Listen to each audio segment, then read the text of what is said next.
Line मारने वाली बहू। रश्मि अपने कॉलेज की बहुत फेमस लड़की है।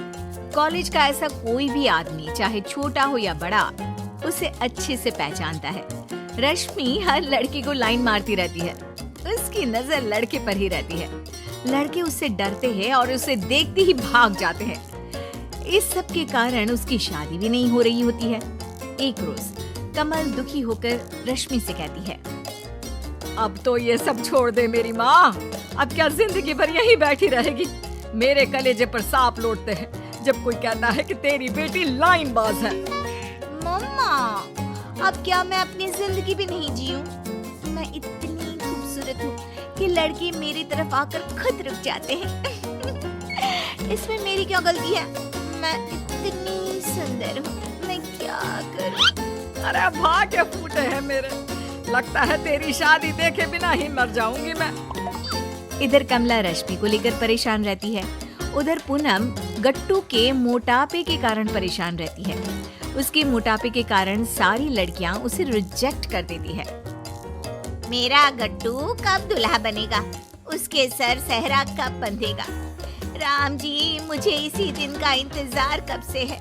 एक प्यारी सी बहू दे दे जिसके आने से मेरे घर में रोशनी छा जाए। कमला रश्मि के लिए लड़के देख देख कर थक जाती है। जो कोई रश्मि को देखने आता है उसे रिजेक्ट करके चला जाता है, या फिर कुछ दिनों तक डेट करके इस रिश्ते के लिए मना कर देता है। एक रोज कमला को रवि के बारे में पता चलता है। तब वो राकेश से कहती है, गट्टू को अपनी रश्मि के लिए फाइनल कर देते हैं। मोटा है तो क्या हुआ, शादी तो हो जाएगी। वैसे भी रश्मि से कोई शादी नहीं करेगा। आप ना आज ही गट्टू के घर वालों से बात कीजिए। राकेश और कमला गट्टू के यहाँ उसका रिश्ता लेकर जाते हैं और पूनम रश्मि की फोटो देखकर खुश हो जाती है और उसके बारे में बिना कुछ पता लगाए ही शादी के लिए हाँ कर देती है।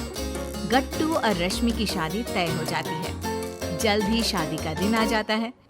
गट्टू और रश्मि फेरे पर बैठे होते हैं और रश्मि अपनी हरकतों से मजबूर कैमरामैन को आंख मारने लगती है। कैमरामैन शर्म से लाल पीला हो जाता है। अगर किसी से कहूँगा तो सब मुझे ही गलत समझेंगे। कहीं मेरी धुलाई ना हो जाए। किसी भी तरह यहाँ से निकल जाता हूँ मैं। कैमरामैन के बाद रश्मि पंडित जी को लाइन मारने लगती है। उसकी ओर इशारे भी करती है। पंडित जी घबराकर जल्दी जल्दी मंत्र पढ़ने लगता है और गट्टू ये सब देख लेता है लेकिन नजरअंदाज कर देता है। फेरे पूरे होते हैं और रश्मि गट्टू के घर चली जाती है। सभी रश्मि को देख फूले नहीं समाते। और बहुत चांद का टुकड़ा लग रही है। अंधेरे में भी उजाला कर दे। बहू भी तो मेरी है। गट्टू की शादी से सभी खुश होते हैं। रश्मि भी सभी के साथ काफी अच्छे से रहने लगती है। कुछ दिन बाद रश्मि अपने घर आए दूध वाले से बातें करने लगती है और धीरे धीरे उसे लाइन मारने लगती है। बहू जी, आप ये क्या कर रही है? मेरा रोजगार बंद हो जाएगा ऐसे तो। ज्यादा सीधे मत बनो। मैं सुंदर नहीं हूँ क्या? कहाँ गट्टू ये मोटा भैंसा जैसा, और कहाँ मैं कितनी सुंदर हूँ मैं। अरे बहू जी, जाने दीजिए ना हमको। दूध वाला रश्मि से हाथ छुड़ाकर भाग जाता है और अगले दिन से आना बंद कर देता है। कुछ दिनों बाद रश्मि अपने घर के नौकर नट्टू के पीछे पड़ जाती है और उसे लाइन मारने लगती है। नट्टू रश्मि से डर डर कर रहने लगता है। रश्मि एक दिन उसे भी दूध वाले की तरफ पकड़ लेती है। मेरी सुंदरता के लोग कायल हैं और तुम मुझसे भाग रहे हो। मेरी तारीफ करो ना। अरे बहू जी, ये सब हम नहीं कर सकत। ये सब सुनने से पहले हमारे कान बहरे क्यों नहीं हो गए?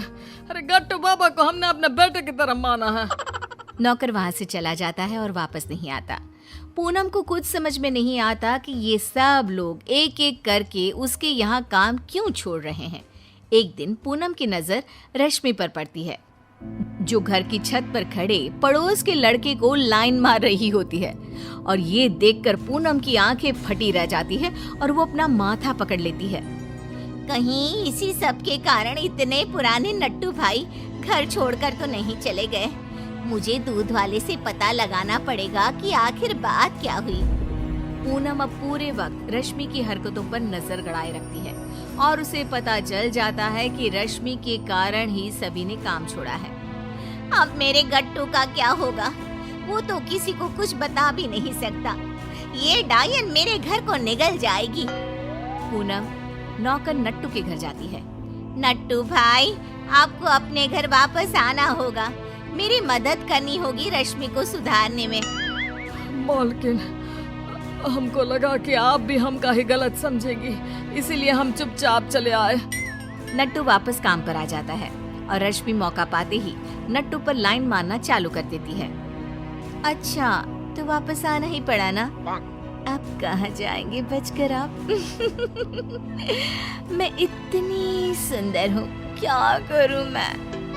अरे बहू रानी, तुमने तो हमरे सब्र का बांध ही तोड़ दिया है। नट्टू रश्मि को उठाकर एक कमरे में ले जाता है और कमरा बंद कर लेता है। रश्मि की हालत डर से खराब हो जाती है और वो रोने लगती है। ये क्या कर रहे हैं आप? कमरा क्यों बंद किया आपने? आप मेरे चाचा समान हैं। अच्छा, आज हम चाचा समान हो गए। उस दिन कहाँ थे हम? हाँ, अरे नहीं नहीं, छोड़ दीजिए मुझे। मुझे मेरी भूल समझ में आ गई है, मुझे माफ कर दीजिए।